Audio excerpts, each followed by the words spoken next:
Punk rock and wrestling, the lemon and meringue of the lemon meringue pie that we call life. Today, I'm going to be talking about the wrestlers that were inspired by punk rock and the punk rock that were inspired by wrestlers, okay? Now, it's not often that these two things go hand in hand, but when they do, it is a beautiful thing. I will not be talking about Sami Zayn and his ska entrance because his name isn't inspired by punk rock, okay? This is all about their name and adopting their brand based on their punk rock ideologies, okay? So we won't be talking about the Sami Zayns and the Liv Morgans of the world. Hey, how's it going? My name is Dan Frampton. Today, we're going to be talking about exactly what I just said we're going to be talking about. But before we do that, how's about you like and subscribe, okay? That would make me feel really good about making videos on the internet for the whole world to see, okay? Now, if that isn't enough for you, you can also join the channel and get exclusive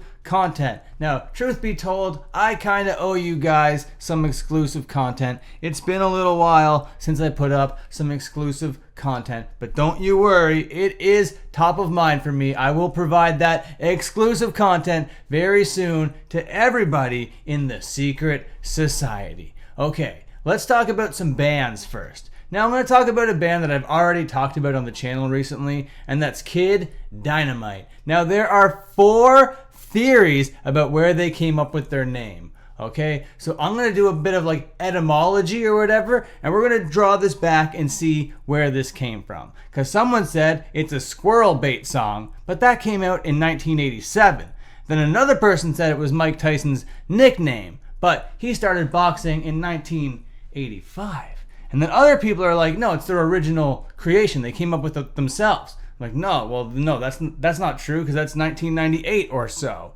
So then that leaves me with my theory of Dynamite Kid. I think Kid Dynamite got their name from Dynamite Kid, who was a wrestler who started in 1975.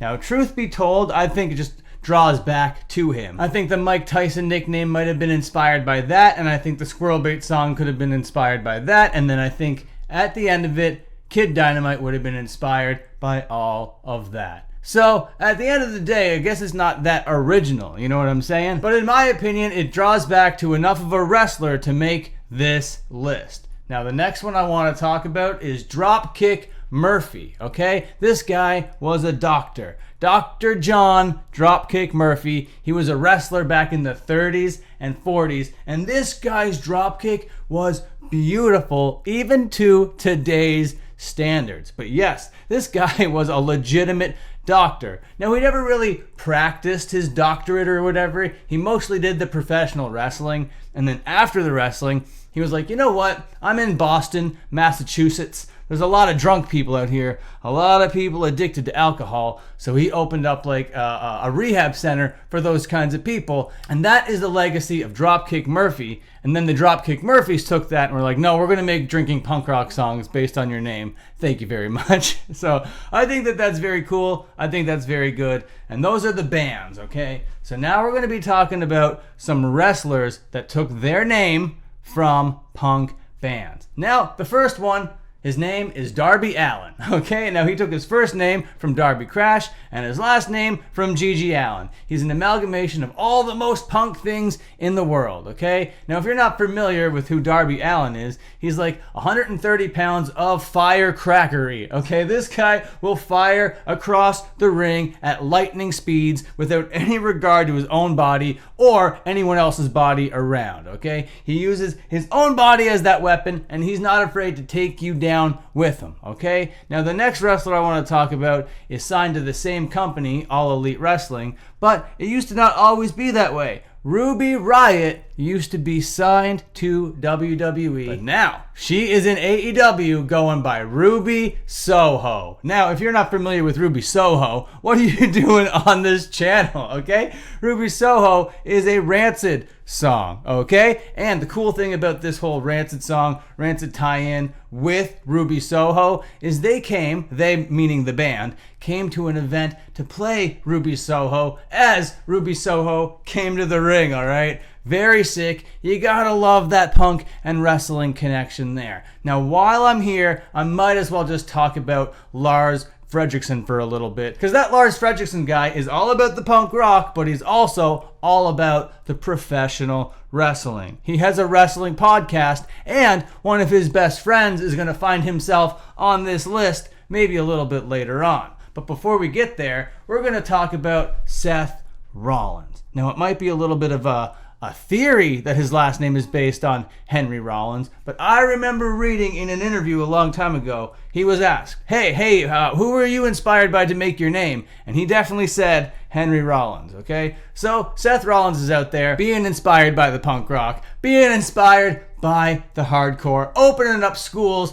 to train the likes of Zicky Dice. He's the next wrestler, and not only is he inspired by punk rock, this guy was in a punk rock band before turning himself into a pro wrestler at the Seth Rollins School. You see how I'm tying all these names together to tell a story? That is beautiful storytelling on my behalf. Now talking about another guy who was in a really big band and is also a wrestler, we're going to be talking about Andy Williams, aka Andy Complains, aka The Butcher, aka the guitar player in Every Time I Die. Yes, that big metalcore band, Every Time I Die. This guy who writes all these riffs, this big muscular man with the big mustache, this guy loves music, and this guy is a wrestler, and it's all tying together, okay? Now, if you're talking about big, jacked guys in bands that are also signed to AEW, we would be remiss if we didn't mention